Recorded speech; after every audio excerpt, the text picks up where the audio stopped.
Hey guys, and welcome to another episode of Federico Talks Watches.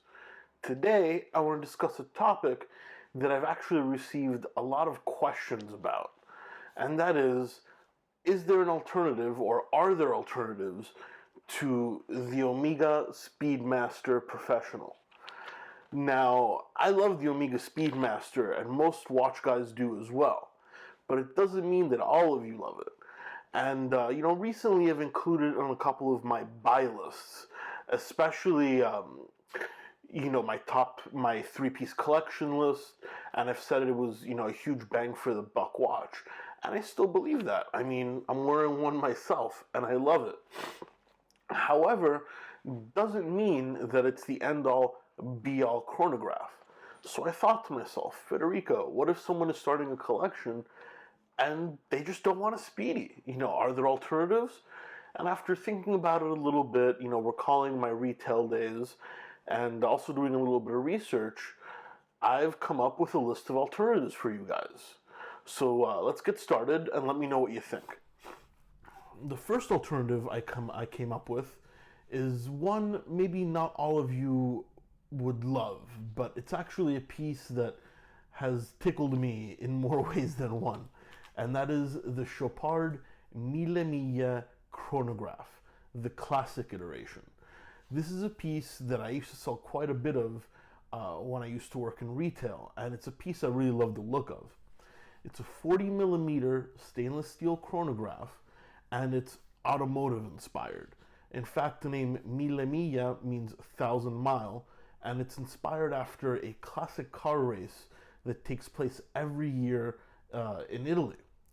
Now, the Chopard Mille Miglia chronograph is powered by an ETA 2892, automatic movement, and it also has the date feature. So it's automatic and it has the date. Two things which the Omega Speedmaster doesn't offer. It comes on a rubber strap, but you also have options to put it on alligator or calf, and it is, it's got a sapphire crystal, not acrylic, so it is a little bit more durable. It's 100 meters water resistant, and I think the best feature of this watch is the dial. I mean, if you take a look at the picture here on the screen, you can see those numerals. I really love them. They're almost Frank Mueller inspired, and I really love the look. Now, this piece can be had for quite a bit less than most Speedies. You can get them used for about $2,300 to $2,500. And you know what? It might not be as iconic as a Speedmaster, but I think it's a great alternative. Alright guys, so moving along, this is an iconic watch, and it's one that's well beloved in collector circles, but I think the brand gets a little too much flack nowadays. Maybe it's deserved, maybe it's undeserved, but that's not quite the point, as this is the pinnacle of their collection. It is the TAG Heuer Monaco reissue. This is the classic square chronograph that was named after the Monaco Grand Prix and was originally issued in 1969. Now, this is the reissue, so it's not the 1969 version. These versions came out 2003, I believe. And this piece was made iconic by Steve McQueen's character wearing one in the 1971 movie Le Mans. Now, this piece also comes with the sapphire crystal, and it's 30 meters water resistant. It also comes with a 2892 movement, that's an ETA, and it's automatic. Now, the beauty of this piece is it's so different. I mean, it's a square. Not many, case shapes or watches, could be mistaken for a TAG Heuer Monaco. It can also be dressed up or dressed down, so it's pretty versatile, and it's a 38mm case. It wears a little bit bigger because it is a square. Now, the reissues can be had anywhere from $2,000 to $3,000, excuse me, and the upper echelon of that price being the blue dialed versions, which are my favorite. And they also come in black, and they usually cost quite a bit less.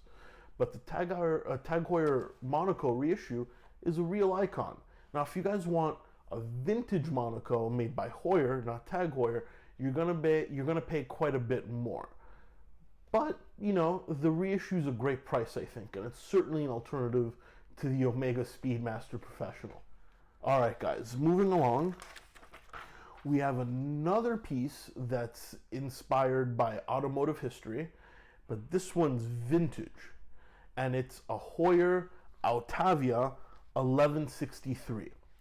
This piece is from the 70s and was made famous by a collaboration between Heuer and the Viceroy cigarette company, which also sponsored a racing team. Now, back in the 70s, there was a promotion that if you sent, I don't know if it was UPC codes or just the bottom of the cigarette pack, you mailed it in, and they'd send you a Heuer Via 1163 watch. You might have had to pay a little bit extra as well. But hell, I'd take up smoking for that promotion if it was running nowadays. And you know, it's really, really a piece of history. It comes with that great Tortue turtle-shaped case that is so 70s, and it has a Tag Heuer caliber 12 manual wind movement. Now, these pieces have an acrylic crystal, they're 30-meter water resistant, and they're vintage.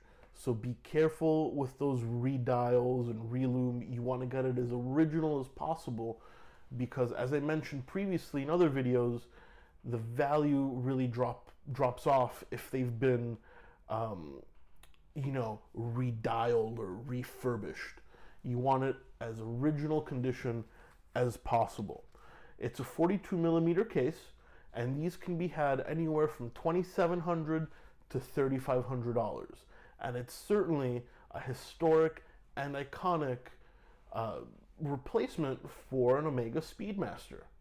Alright guys, so let's move along. Next on my list, we move away from the automotive inspired and we get into the aviation inspired timepieces. And I'm sure you guys can guess what's next, and that is the iconic Breitling Navitimer. Now, the Navitimer I'm talking about is a vintage piece from the 60s with the manual 178 Venus movement. These are the original Navitimers. Now, the Navitimer was made famous because, of course, it was invented for pilots, but it also has that slide rule bezel, which pilots could use to calculate everything from, petrol usage to speed. And, there's actually a great article online where someone shows you how to calculate the tip on a restaurant bill using your slide rule bezel. It's pretty cool, and it's actually a very useful little feature.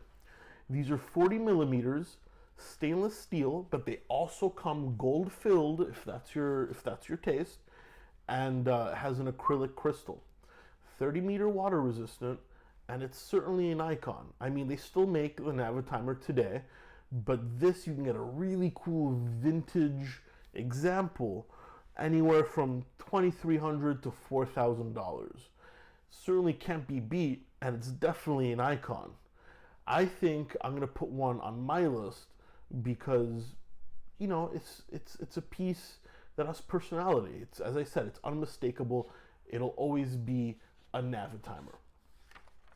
Lastly, we have something slightly different, and that is a modern, from the early 2000s, Zenith Primero Rainbow. Now, this watch, of course, made by Zenith and being a chronograph, has the iconic Primero automatic movement that's high beat. So 36,000 vibrations per hour, very, very smooth. It's a 39.5 millimeter case, and it's 100-meter water resistant, and that's because it has those screw-down pushers, very similar to modern-day Daytonas or Breitling Chronomats. It has a sapphire crystal, and the best feature of this watch is it's really, really tough. It's a bona fide sports watch.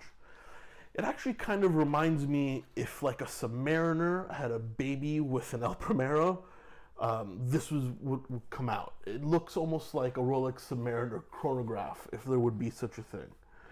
It's iconic, it's an Primero movement, it's modern, and it's tough as nails. However, it comes with a few dial variations. If you want the standard black on black, you can probably find one from $2,400 to $3,000. If you want the one with the rainbow bezel and the rainbow dial like I want, probably closer to $5,000. And these, they really didn't make that many of, so you might be hard pressed to find one. But it's definitely something you won't see someone else on the street wearing. So, you know, that makes it more than an adequate, an adequate replacement for a Speedmaster Professional. Well, guys, what do you think? I mean, I know I love the Speedmaster. It doesn't mean everybody does. Do you agree with my list? Did I miss a couple of pieces? Let me know in the comment section below. And don't forget to like this video if you enjoyed it. It really does help out. And also, hit that subscribe button.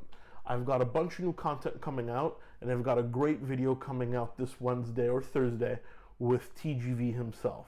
Alright guys, thank you so much for sticking around, and I'll catch you in the next one. Alright, take care.